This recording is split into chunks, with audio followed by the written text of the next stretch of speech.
na nagpabusog sa inyong mga mata at nagpakabag sa inyong sikmura.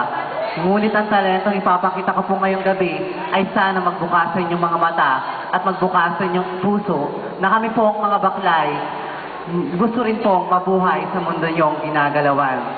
Gusto niyo po bang malaman kung paano ginawa ang isang bakla? Gusto niyo po bang malaman? Ang isang bakla po ay inaaring tulad ko sa isang pirasong papel. Papel po na bumubuo po sa aming pagkatao.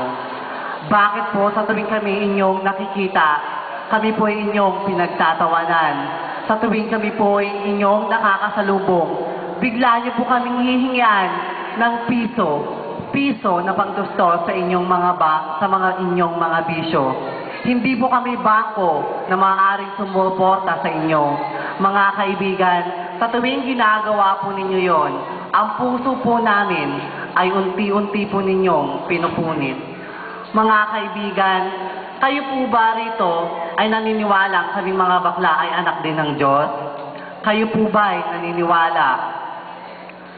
Bakit sa dinami-rami ng tao dito, 10 po lamang ang naniniwala na kaming mga bakla ay anak din ng Diyos? Ngunit sa 10 taong yon, ako po ay nagpapasalamat dahil sa 10 taong yon, ang puso po namin ay mulit-muli ninyong binuo.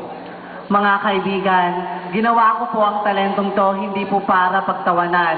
Ngunit ginawa ko po ang talentong to upang imulat sa inyo na kami mga baklay ninanais din pong mabuhay sa inyong mundong ginagalawan.